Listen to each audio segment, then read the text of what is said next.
Cues expert में आप सभी का स्वागत है। यह एनटीपीसी प्रैक्टिस सेट का 12वां सेट है। इससे पहले 11 सेट अपलोड किया जा चुका है, तो उन सब वीडियो को पूरा जाकर देखें ताकि आपके एग्ज़ाम में एनटीपीसी जो है आरआरबी अभी हाल ही में आया है, तो इन सब एग्ज़ाम में आपको मदद मिल सके। तो आते हैं अपने पहले प्रश्न पे कि निम्नलिखित में से किस एक का अधिकतम ईंधन मान होता है। तो इसका सही जवाब है हाइड्रोजन। हाइड्रोजन का जो है चारकोल है, प्राकृतिक गैस है और गैसोलीन से ईंधन का मान जो होता है वो अधिक होता है, इसलिए ऑप्शन नंबर ए इसका सही जवाब है। अगला प्रश्न है कास्टिक सोडा का रासायनिक सूत्र क्या होता है। तो कास्टिक सोडा का रासायनिक सूत्र जो है NaOH होता है, सोडियम हाइड्रोक्साइड, इसलिए ऑप्शन नंबर ए इसका सही जवाब होगा। NaCl की बात करें तो इसे साधारण नमक भी कहते हैं। सोडियम बाइकार्बोनेट है तो इसे बेकिंग सोडा भी कहते हैं। और एक है धोबिया सोडा, यानी ऑप्शन नंबर ए इसका सही जवाब है। अगला प्रश्न है गर्भवती स्त्रियों में प्रायः किस चीज़ की कमी होती है।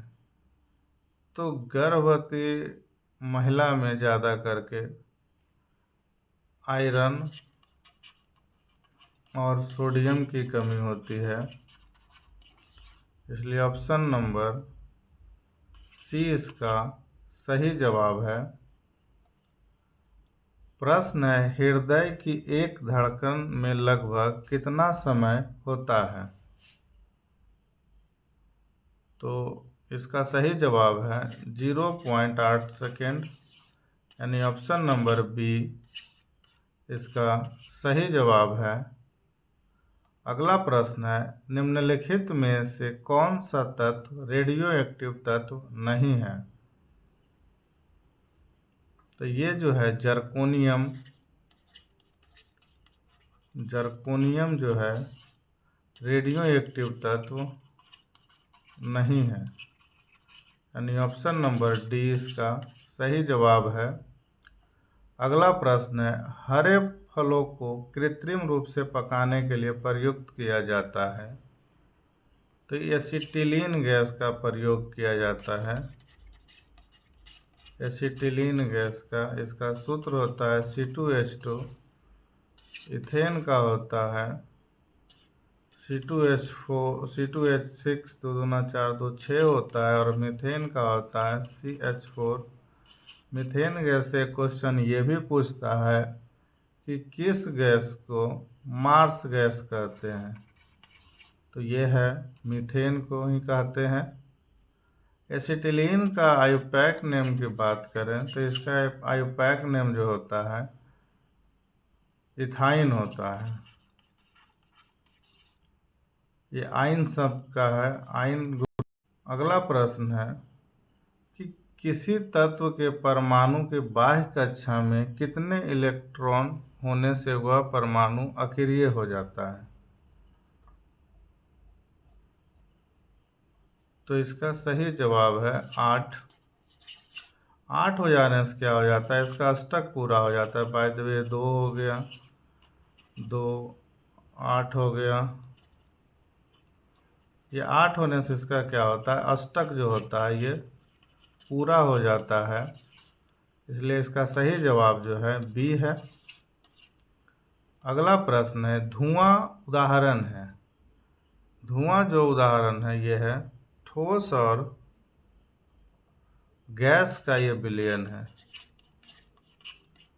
ठोस का गैस विलयन है, यानी ऑप्शन नंबर सी इसका सही जवाब है। अगला प्रश्न है पत्तेदार सब्जियां में सबसे अधिक पाया जाने वाला तत्व क्या है। तो इसमें सबसे ज़्यादा लोहा पाया जाता है, इसलिए ऑप्शन नंबर सी इसका सही जवाब है। अगला प्रश्न है, किस विटामिन की कमी से पेलाग्रा रोग होता है? तो ये जो है नियासिन की कमी से पेलाग्रा रोग होता है, इसलिए ऑप्शन नंबर डी इसका सही जवाब है। अगला प्रश्न है, कोलेस्ट्रॉल की अधिकता निम्नलिखित में से किस रोग का कारण है? तो कोलेस्ट्रॉल अगर जो आपका बढ़ता है तो ये हृदय संबंधित रोग उत्पन्न करता है, इसलिए ऑप्शन नंबर बी इसका सही जवाब है। अगला प्रश्न है, निम्नलिखित में से कौन एक रोग विषाणु जनित नहीं है? तो इसका सही जवाब है निमोनिया। निमोनिया जो है मनुष्य के फेफड़े को नुकसान पहुंचाता है, इसलिए ऑप्शन नंबर डी इसका सही जवाब है। अगला प्रश्न है, निम्नलिखित में से कौन सा ऊर्जा का मात्रक नहीं है? तो अर्ग है, जूल है, इलेक्ट्रॉन वोल्ट है, ये वाट जो है इसका मात्रक नहीं है, इसलिए ऑप्शन नंबर डी जो है इसका सही आंसर होगा। अगला प्रश्न है, निम्नलिखित में से कौन सा वसा में घुलनशील है? तो कैल्सीफेरॉल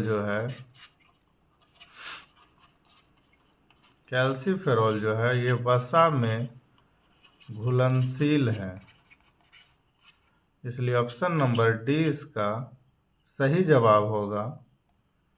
अगला प्रश्न है, निम्नलिखित में से किस में नाइट्रोजन पाई जाती है? तो नाइट्रोजन के लिए इसमें प्रोटीन में जो है नाइट्रोजन पाई जाती है, इसलिए ऑप्शन नंबर बी इसका सही जवाब है। अगला प्रश्न है, थैलेसीमिया एक आनुवांशिक बीमारी है, यह किसको प्रभावित करती है? तो थैलेसीमिया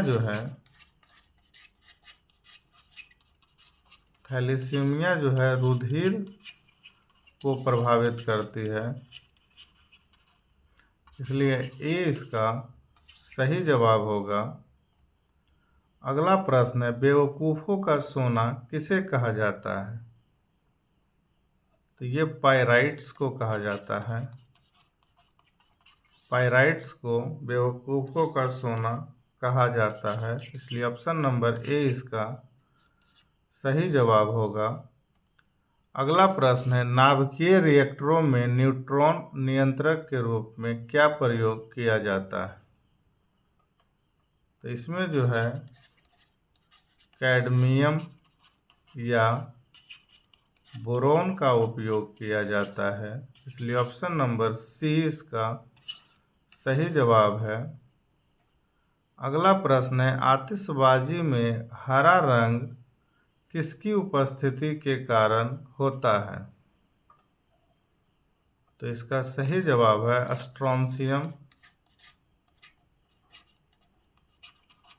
स्ट्रोंशियम यानी कि डी।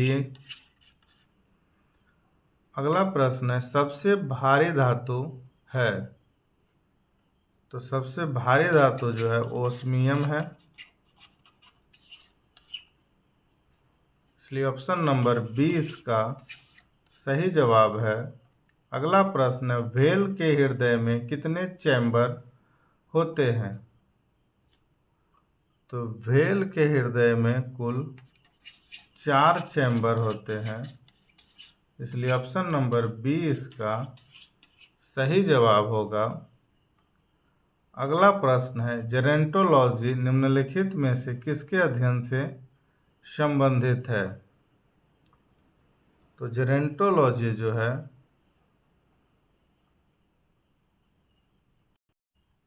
इसमें वृद्ध लोगों के बारे में जानकारी प्राप्त करनी होती है, इसलिए ऑप्शन नंबर डी इसका सही जवाब है। अगला प्रश्न है, हिस्टोलॉजी किससे संबंधित है? तो हिस्टोलॉजी जो है, हिस्टोलॉजी ऊतक से संबंधित है। नहीं, ऑप्शन नंबर ए इसका सही जवाब है। अगला प्रश्न है, वह वैज्ञानिक जिसने परमाणु सिद्धांत की खोज की वो कौन थे? तो परमाणु सिद्धांत का खोज जो है जॉन डाल्टन ने किया था, इसलिए ऑप्शन नंबर सी इसका सही जवाब है। अगला प्रश्न है, आज़ादी के पश्चात भारत में राष्ट्रीय वन नीति कब घोषित हुई? तो ये वन नीति जो 1952 में भारत में जो है राष्ट्रीय वन नीति घोषित हुई थी, इसलिए ऑप्शन नंबर सी इसका सही जवाब है। ये था आज का कुल 25 प्रश्न। तो वीडियो को पूरा देखें और इसका अगला सीरीज प्रत्येक दिन लोड किया जा रहा है, अपलोड किया जा रहा है। तो पिछले वीडियो को पूरा देखें ताकि आपका एग्ज़ाम जो है इस बार सफल हो। इसलिए वीडियो को लाइक करें, शेयर करें, चैनल को सब्सक्राइब करें और वीडियो देखने के लिए धन्यवाद।